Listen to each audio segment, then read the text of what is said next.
Message oriented ఉంది. So nice movie, చూడవచ్చు. Documentary బాగుంది. అంటే రాజ్యాంగం ప్రతి ఒక్కరికి తెలవాలి, రాజ్యాంగంలో ఏముందో ప్రతి ఒక్కరు నేర్చుకోవాలి. సూపర్ మూవీ, చాలా బాగుంది. పబ్లిక్ దీన్ని చాలా చూసి అర్థం చేసుకునే విధం ఏంటంటే బాబాసాహెబ్ అంబేద్కర్ రాసిన కాన్స్టిట్యూషన్ గురించి అందరికీ తెలవాలి. కులం గురించి పట్టింపులు ఉన్నాయి, ఈ పట్టింపులు దూరం కావాలని బాబాసాహెబ్ అంబేద్కర్ రాసిన విషయాలు మనకు తెలవాలని ఈ మూవీ తీసిన మురళీ గారికి చాలా థ్యాంక్స్ చెప్తున్నాము. చాలా బాగుంది పిక్చర్. ప్రజలందరూ దీన్ని చూసి అర్థం చేసుకొని ఈ విధంగా రిజర్వేషన్ గురించి చాలా బాగా అర్థం చేస్తారు ఈ మూవీలో.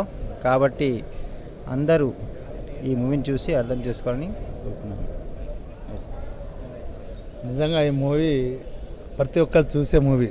ఎందుకంటే మన భారతదేశంలో రిజర్వేషన్ మీద కక్ష పట్టి మరి రిజర్వేషన్ తక్కువ కులాలకే ఉంది అని చాలా అపోహలు చేసుకుని మనకు రిజర్వేషన్ తక్కకుండా చేశారని రాజ్యాంగం మార్చాలా అనుకున్నట్టు కూడా చేస్తున్నారు. కానీ రాజ్యాంగం నుంచి బాబాసాహెబ్ అంబేద్కర్ రాసింది ఏమంటే అన్నికినా ఫస్ట్ కుల మతం గురించి దూరం అయిపోయి సమానత్వం రావాలా, అప్పుడు రిజర్వేషన్ వెళ్ళిపోతుంది, అందరు సమానంగా వస్తారన్నట్టుగా ఉంది.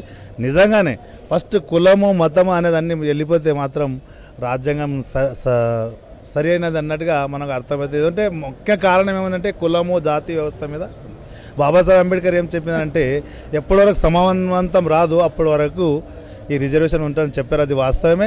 అయితే ఇప్పటి వరకు మన దేశంలో ఇప్పుడు ఎన్ని మనం స్టేట్ పక్క గుజరాత్లో చూసినా ఇప్పుడు కూడా 70 ఊర్లో ఇప్పుడు కూడా బాయర్ నుంచి నీళ్ళు ఇస్తలేరు, మళ్ళీ నదిలో నాళ్ళ నుంచి కూడా నీళ్ళు ఇప్పిస్తలేరు, గుడిలో రావనిస్తలేరు.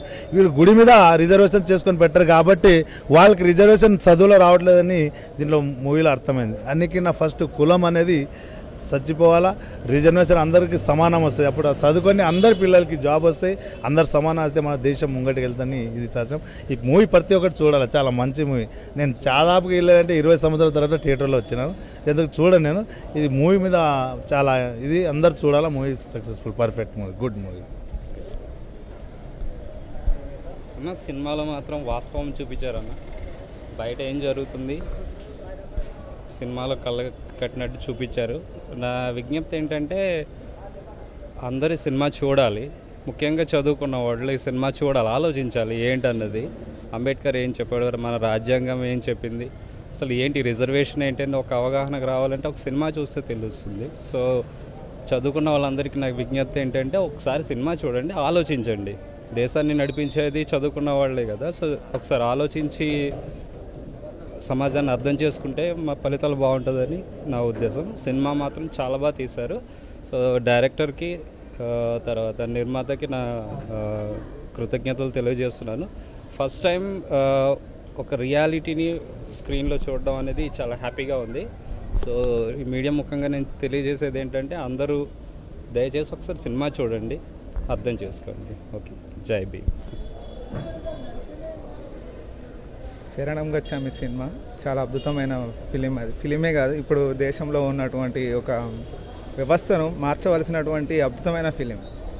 విషయం ఏంటంటే ఎవరైతే ఇప్పుడు రిజర్వేషన్ కావాలని అంటున్నారు, రిజర్వేషన్ అనేది ఎటువంటిదంటే తక్కువ కులస్తులు ఇప్పుడు నేనున్నాను, నేననే కాదు ఇంకెవరైనా వాళ్ళు చదువుకుందామని ప్రతిభ ఉంటుంది, కానీ వెనక పెట్టుబడి ఉండలేదు. అలాంటప్పుడు ఏం కావాలి, 100% రిజర్వేషన్ అని కావాలి. కొందరు రిజర్వేషన్ ఉన్నప్పటికీ కూడా ఉపయోగించుకోలేని వాళ్ళు కూడా ఉన్నారు.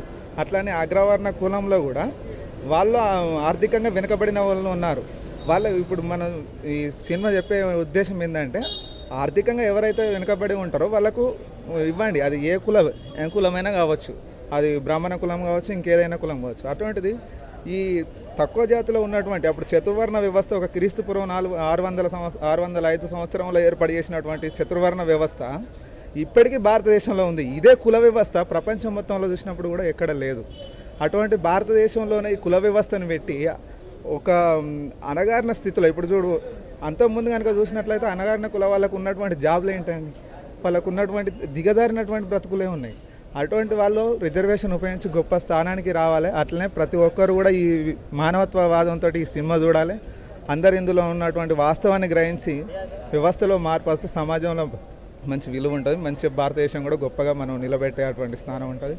దయచేసి ఈ సినిమాని అందరూ చూసి మంచి నీతిని గ్రహించవలసిందిగా తెలియజేసుకుంటున్నాను. అలాగే ఇలాంటి మూవీని అందరూ ఎంకరేజ్ చేయాలని నేను కోరుకున్నాను. ఎందుకంటే మనకి యూత్లో ఎక్కువగా రిజర్వేషన్ అనేది యాంటీ రిజర్వేషన్ గురించి చాలా సంఘర్షణ జరుగుతుంది. మెయిన్ కాన్సెప్ట్ వచ్చి రిజర్వేషన్ ఏంటి, వీళ్ళు అగ్రకులాలు వీళ్ళు అని ఇలాంటి కాన్సెప్ట్ జరుగుతుంది. కానీ ఇలాంటి యూత్కి మీకు ఇలాంటి మూవీ చూడండి కంపల్సరీగా, పెద్ద ఏదో మూవీలు అల్ల చిల్లగా మూవీ కాకుండా ఇలాంటి మూవీ చూస్తే మీకు కూడా ఇలాంటివి అసలు ఏం జరుగుతుంది సమాజంలో, ముందర ఒక మనిషి ఏం జరుగుతుందో తెలుసుకోవాలంటే సమాజంలో ఏం జరుగుతుంది ప్రజెంట్ అనే సిచ్యువేషన్ మనం తెలుసుకున్నప్పుడే ఏదైనా కానీ మనం కోరుకుంటాము.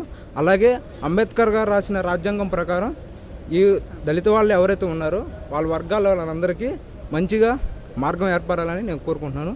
ముందుగా ఈ సినిమా అందించినటువంటి ప్రేమ్ కౌర్ అందరికీ నా ధన్యవాదాలు. Thank you. జై భీమ్.